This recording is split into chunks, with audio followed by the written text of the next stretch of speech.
NBA Rumors Mailbag coming at you here on NBA Now by Chat Sports. I am your host, Chase Sr. Let's get in to the latest NBA news and rumors questions from the audience.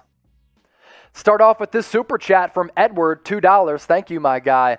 What move should the Warriors do in free agency? If I was Bob Myers running the Warriors, I would have given up number 7, number 14, possibly James Wiseman, maybe Andrew Wiggins as a salary cap matcher to go after a star player. Now, maybe a deal wasn't out there that was up to snuff for what the Warriors wanted to bring in a star, giving up all of those assets. What moves do they make in free agency? At this point, I think they're going to be minor ones.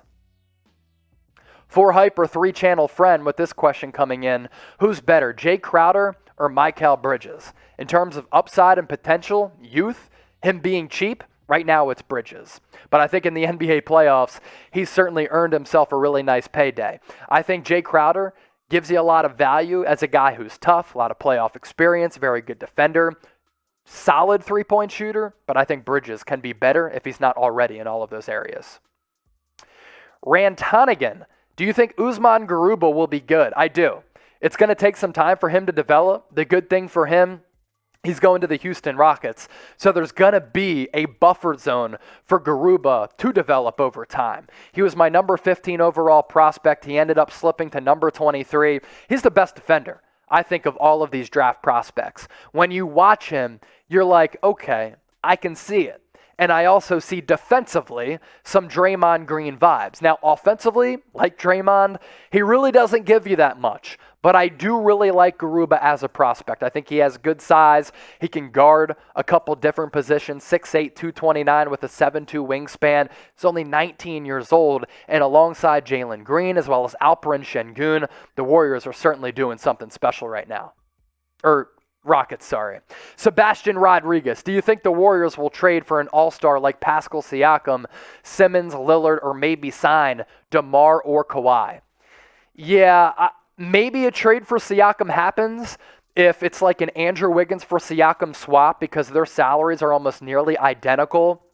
According to recent reports, the Warriors are out on Ben Simmons because Daryl Morey's asking price was like multiple first-round picks as well as Andrew Wiggins and James Wiseman. If the Sixers bring their asking price down, maybe Simmons as a small ball 5, I do think they're out of the running for a guy like Lillard, DeMar, or Kawhi.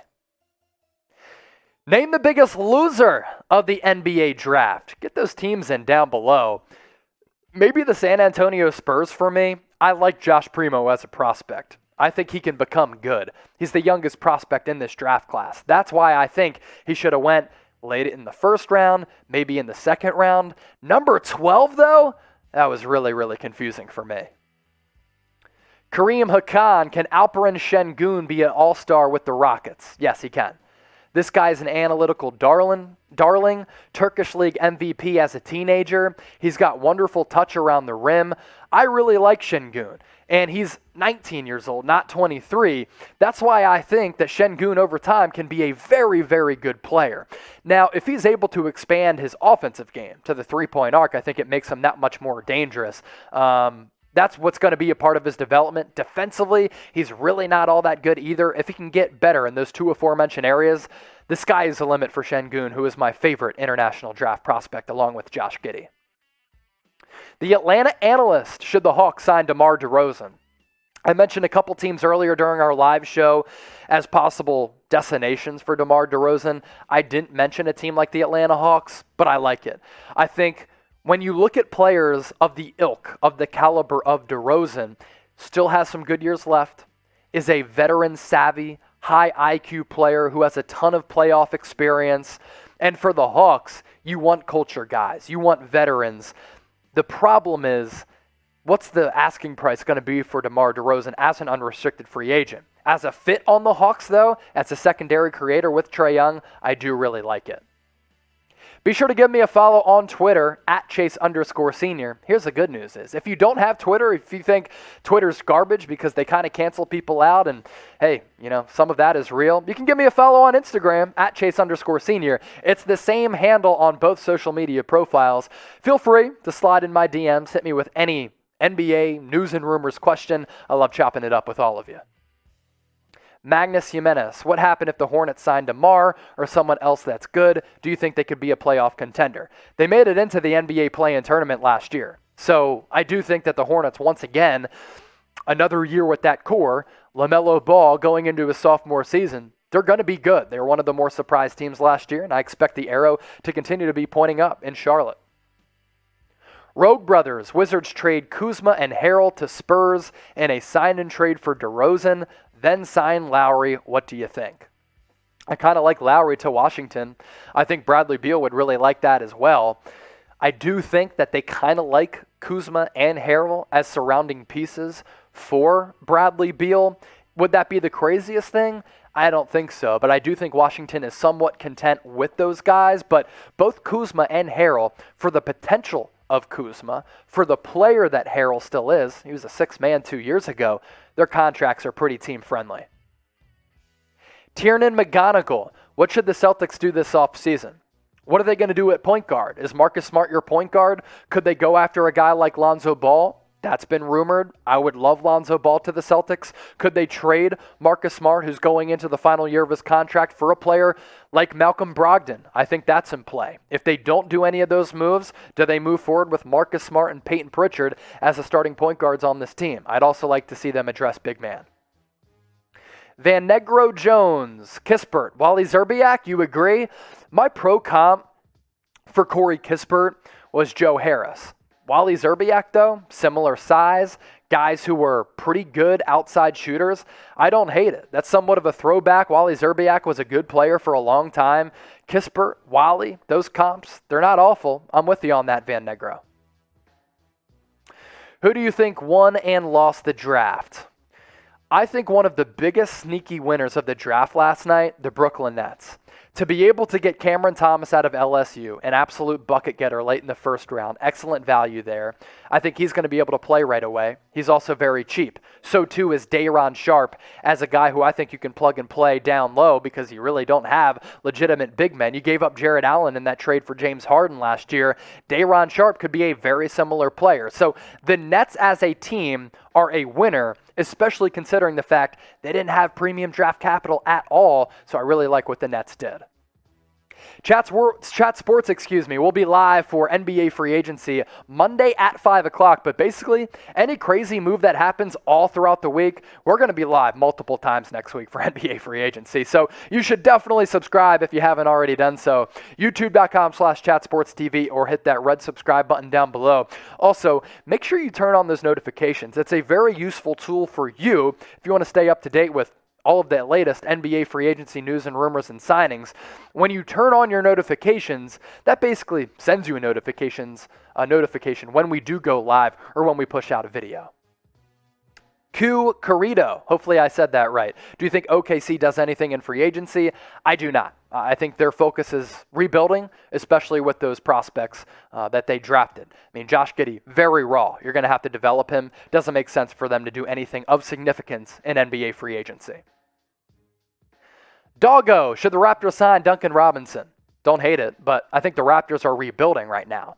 So does giving Duncan Robinson $15, $20 million alter your rebuilding plans? It doesn't make sense to pay him that much money when over, let's say, the next 2 to 3 years, you could be in the midst of a rebuilding process. Now, if they bring back Kyle Lowry, Duncan Robinson would be a pretty solid player. But I think Kyle Lowry is going to go elsewhere in free agency, and because of that, I do think the Raptors are going to rebuild, and them drafting Scotty Barnes kind of indicated that for me.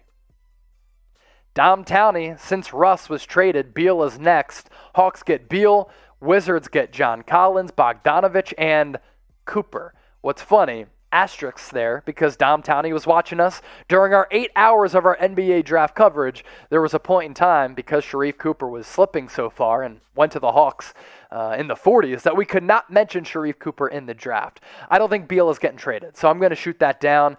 He said that he wants to return to Washington. He's always been an honest guy. He's kept it real. He's kept it a buck. So I think Beal's going to go back to Washington. Now, if they traded away Beal, could they get back John Collins? It would have to be a sign and trade because he's a restricted free agent. I like Bogdanovich and Sharif Cooper as your future point guard. Really good passer. I thought he was the best passing point guard in this draft class. Jason Joyner, what do you think about the Knicks and who should they go for in free agency?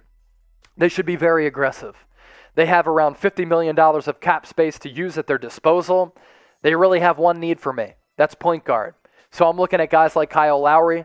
I'm looking at potentially Chris Paul if he opts out. I'm looking at Mike Conley if he doesn't sign that reported 3-year, $75 million deal that the Jazz are thinking of offering him. Lonzo Ball, I think, would be fascinating in free agency as well. So I'm looking at all of those point guard options for the Knicks in free agency, which starts on Monday. LordPainting, opinions on the potential Lakers God squad of Westbrook, AD, and LeBron. I'm not going to go as far as to say it's a God squad. I'm not even going to say it's a big three because I'm not sure it is. I think LeBron and AD is one of the best, if not the best, 1-2 punches in the league when both are healthy. I think Westbrook is still an elite player, but down the stretch in big games, he just makes lackluster, very confusing decisions. And if you can't come to grips with the fact that Russ, in the playoffs, in the final couple of minutes, does some head-scratching things on both ends of the floor and is somewhat reckless and doesn't have a great feel for the game, then you're just not being honest with yourself. That's what the trade looked like. I thought the Lakers got good value getting a superstar player in Russ and only giving up Kuzma, Harrel, KCP, because you really don't give up any steady, significant contributors for a guy who's going to be going to the Hall of Fame. Ismail Turker, what are the potential free agency spots for Carmelo Anthony? According to Jake Fisher of Bleacher Report, the Lakers are in on Carmelo. That makes sense for a couple of reasons. The Lakers need floor spacers, especially after that trade for Russ. Carmelo can still be a floor spacer at this junction of his career. Last year, past 2 years really for the Blazers, I think he's revived his career. He's been in the league for a long time. He was in that 2003 draft class with LeBron James, and he's still getting it done, and I still think he can get it done as a bench player, as a floor spacer, and as a shooter for a team like the Los Angeles Lakers. That's what Jake Fisher had reported, that the interest there is real, and Carmelo not going to demand a lot of money out there, which the Lakers don't have right now because they're going to have to pay Russell Westbrook more than $44 million this upcoming season. Some might say Carmelo Anthony, one of the more underrated free agents this NBA offseason. Who do you think, though, is the most underrated NBA free agent this offseason? Let me know in the comment section. Tim Starr, what's good? Do you think OKC will trade SGA? I do think that could happen. I really do. And I think SGA is a stud. Here's the thing, though. Does he fit the timeline of what OKC is trying to do within that rebuilding process? He's going to be due the max coming up very, very soon. Because last year, even though he was dealing with that foot injury, 23.7 points per game. I like his vision. He's an efficient shooter, very good at getting to the rack. I think OKC should keep him, pair him up with some of the young players that you have on the team. But his game, his size, certainly passing and creating, does it clash with Josh Giddey just a bit? If that's the case, maybe they're looking to get rid of SGA and get a really nice haul back. Durag Day, what do the Spurs need to do to get better? They need a cornerstone player. And that's why I didn't like the selection of Josh Primo at 12. Could that end up being a Kawhi Leonard type of pick? Josh Primo is certainly athletic enough to, over time, become better. But he is so raw. And he's not going to be able to give you a lot right away. So I think the Spurs really need a cornerstone player. Is Primo going to be that? I'd lean no. Maybe I'm going to be wrong. Marcelo Gonzalez. Would Tyler Hero, Kendrick Nunn, and more for Dame, Siakam, or Simmons work? I mean, are you talking like that trade package for one of those three players? Tyler Hero, Kendrick Nunn, and more for Dame? If we're speaking more, we're talking about Precious Achiuwa. We're talking about Bam Adebayo. I would like Dame on the Heat. He gets to stick with the red and black colors, so too would Siakam. Simmons on that squad, not sure it would work. I think you'd need to add like a Bam Adebayo or Precious Achiuwa in that deal. Jonathan Weiss, thanks for the question. What do you think of Nicholas Batum to the Warriors? He really revived his career, too, with the Clippers last year. I mean, he was actually pretty good in some big spots as a guy who could find twine from distance. I think it'd be smart for him to go back to the Clippers. I mean, he secured the bag a few years ago, and that contract was looking like a disaster. His numbers last year were really just okay, but I think he gives you value defensively, made some really good defensive plays throughout the playoffs. Offensively, as a floor stretcher, floor spacer, his size at 6'8", 230, I like some of the value there for Batum. Nikai Paredes, hopefully I said that right. If Kawhi leaves the Clippers, who do you think they should sign or trade for? Yeah, it opens up the opportunity to bring in a guy like Kyle Lowry. And I even think that if you trade away the contracts of Patrick Beverley as well as Luke Kennard to the Raptors to free up some salary cap space in a sign-and trade that Lowry would be included in, that would kind of make sense even with Kawhi coming back. Because Kawhi, even if he's out till April, you have Kyle Lowry as well as Paul George. That kind of helps you survive for a little while until Kawhi comes back. So I actually think that's kind of a smart plan for LA.